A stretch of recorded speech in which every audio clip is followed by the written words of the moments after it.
오늘 본문 말씀을 통해서 말씀이신 예수님이란 제목으로 함께 은혜를 나눕니다.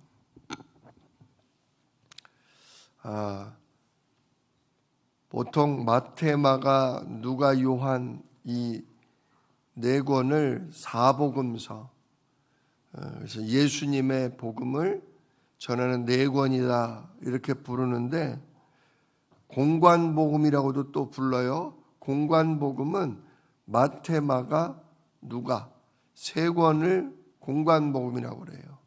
왜냐?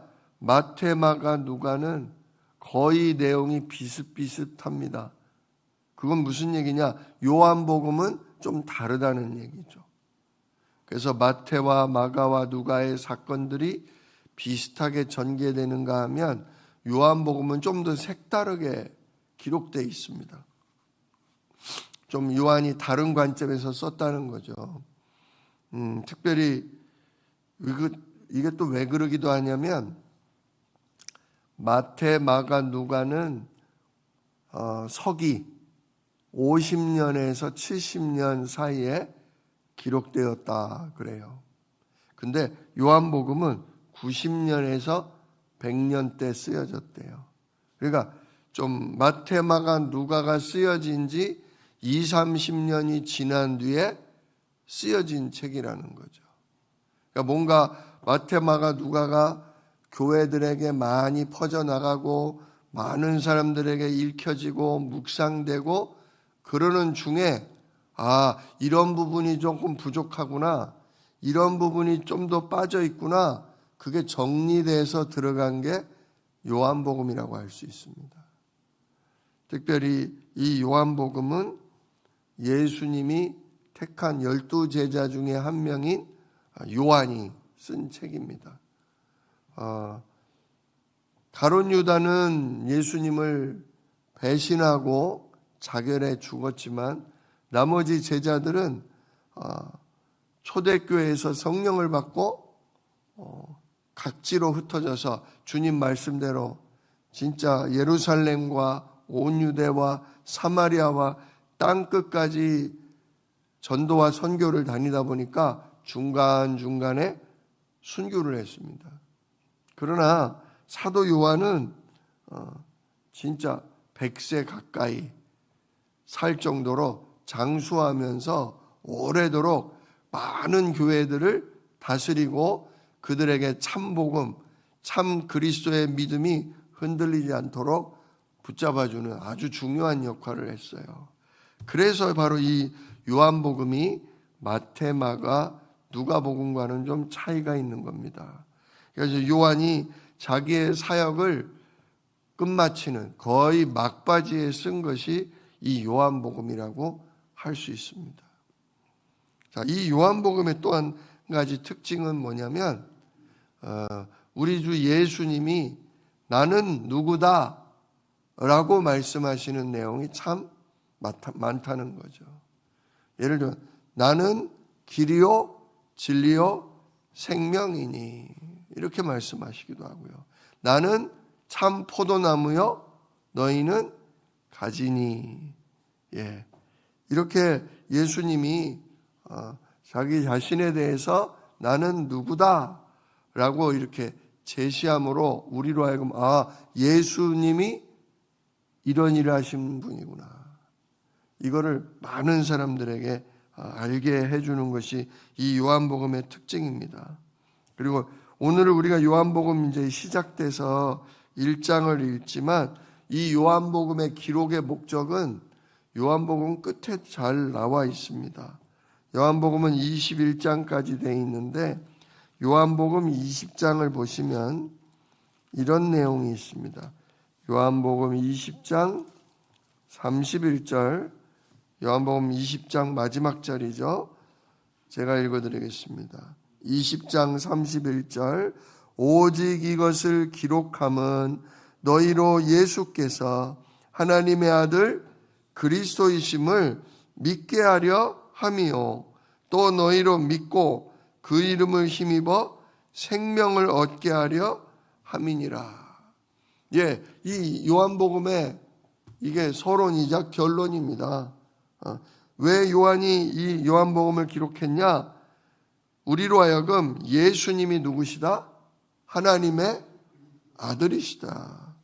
예수님이 하나님의 아들이요. 또 누구시다?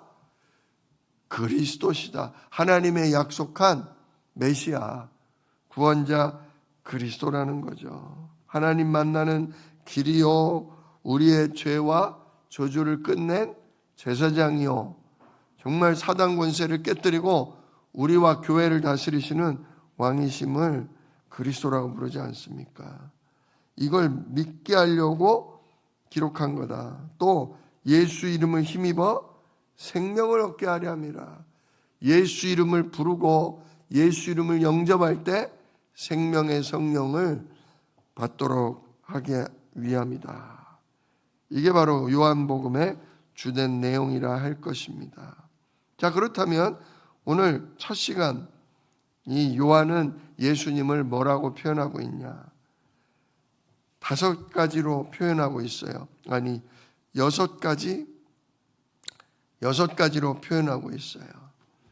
자, 첫 번째는 예수님을 주로 말씀이라고 표현하는데요. 1장 1절에 태초에 말씀이 계시니라. 자, 말씀이 계시니라. 예수님을 뭐라고 표현하시냐? 태초부터 계신 말씀이라고 표현했어요. 즉 예수님은 마리아를 통해 이 땅에 태어남으로 존재했던 게 아니라 예수님은 마리아를 통해 태어나기 전부터 뭐로 존재했다? 말씀으로 존재했다. 말씀으로 존재했다는 거죠. 그래서 이 말씀을 로고스다. 헬라어 원어로 로고스라고 하는데요. 예수님이 육신을 입기 전에도 영으로 계시면서 하나님의 말씀으로 존재했다. 두 번째, 예수님은 또 누구시냐? 예수님은 말씀이신데 그분이 곧 누구다? 하나님이시다. 그래서 이 말씀은 하나님과 함께 계셨으니 이 말씀은 곧 하나님이시니라. 예, 예수님은 육체로 오시기 전에도 말씀으로 계셨는데 바로 그 예수님, 말씀이신 그분이 누구다? 하나님이시다. 그 다음에 세 번째로 예수님은 또 누구시냐? 예수님은 바로 창조주시다. 3절에 나오죠. 만물이 그로 말미암아 지은 바 되었으니 지은 것이 하나도 그가 없이는 된 것이 없느니라. 자, 우리가 그 창세기 1장에 하나님께서 태초에 하나님이 천지를 창조하시니라. 그러면서 하나님이 가라사대 빛이 있으라 하시니 빛이 있었고, 또 묻이 드러나라 하시니 묻이 드러났고, 뭐든지 하나님이 말씀하시면 다 그것이 없던 것이 생겨나지 않았습니까?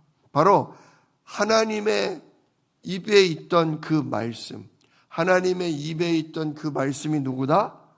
바로 사람의 몸을 입고 이 땅에 찾아오실 예수님이 바로 그 말씀이다 이거예요. 그래서 예수님은 말씀으로 존재하셨고 그 하나님의 말씀이기 때문에 곧 말씀이 하나님이시고, 그래서 이 말씀이신 예수님은 천지 만물을 존재하게 만든 창조주이셨다라는 얘기죠. 그 다음에 네 번째로는 그 예수님은 누구냐? 이 예수님은 생명의 빛이에요. 사람들에게 생명을 주고 만물에게 생명을 줄 뿐만 아니라 사람들에게 이 어둠 가운데에서 우리를 깨닫게 하는 빛이시다. 빛이시다.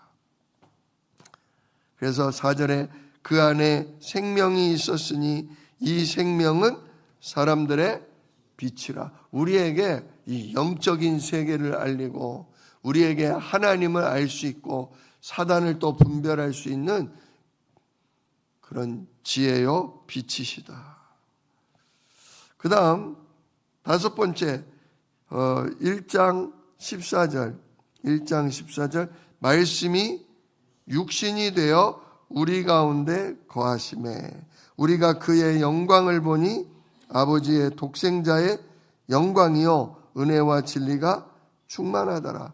드디어 그 태초부터 말씀으로 계셔서 천지 만물을 지으시고 또한 빛으로 계셨던 그분이 그 말씀이 곧 뭘 입으셨다? 육신을 입으셨다. 원래는 보이지 않는 영으로 계셨던 그분이 드디어 육신을 입고 이 땅에 사람으로 와 주셨다는 겁니다. 성육신이라고 그러죠. 육신을 입으셨다. 육신을 이루셨다. 우리 그래서 뭐라고 그래요? 우리가 그의 영광을 뭐하니? 보니. 드디어 보이지 않던 영이신 하나님, 말씀으로 존재했던 그 하나님이 우리 눈에 보이는 육신을 입으셨다는 겁니다.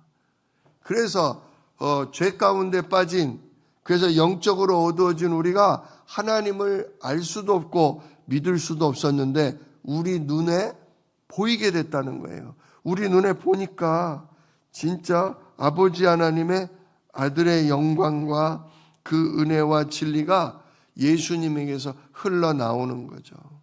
주님이 명하시면 악한 영이 도망을 가고, 주님이 명하시면 병든 자가 낫고, 주님이 진짜 축복 기도하시면 오병이요, 진짜 말도 안 되는 물질 세계가 무한하게 계속 생겨나고 또 생겨나는 진짜 예수님이 창조주 하나님이심을, 또 주님이 명하시면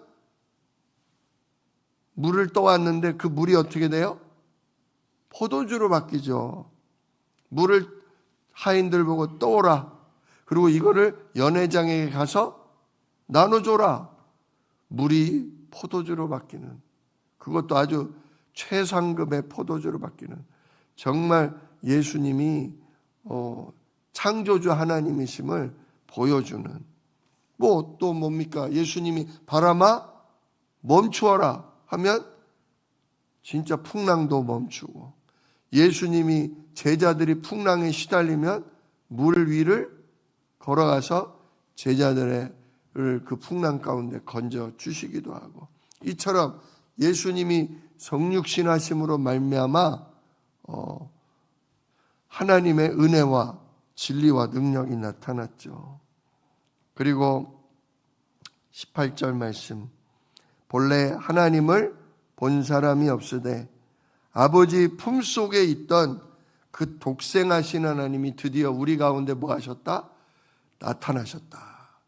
그래서 진짜 하나님 살아계시는구나. 진짜 하나님이, 우리가 하나님 만날 수도 없었는데 그 하나님이 우리에게 찾아오사 이제 하나님이 우리와 함께 하시는구나. 그거를 그렇게 귀신을 내어 쫓으시고 병자를 고치시고 말씀으로 능력을 행하사 우리에게 진짜 하나님을 나타내 주셨다는 것입니다. 이제 그 내용이 요한복음 곳곳에 나타날 것입니다. 또 우리가 더 좀 확장해서 보면 29절에는 예수님이 우리의 죄 문제를 해결하시는 제사장이심을 나타내고 있습니다. 29절에 이튿날 요한이 예수께서 자기에게 나오심을 보고 이르되 보라, 세상 죄를 지고 가는 하나님의 어린 양이로다. 예, 우리의 죄 문제를 진짜 끝내시는 제사장이시다. 그 구약 시대 때 우리 대속죄일 말씀 아시죠? 염소 두 마리를 택해다가 한 마리는 뽑아서, 제비를 뽑아서 한 마리는 번제단 옆에서 죽여서 피를 내고 하나님께 뿌리고, 또 한 마리는 어떻게 해요? 제사장이 광야로 데리고 나가서 아주 멀리 돌아올 수도 없는 먼 광야에 한 마리를 풀어줌으로 그 염소가 우리의 죄짐을 지고 멀리 가고 다시 돌아와요? 못 와요?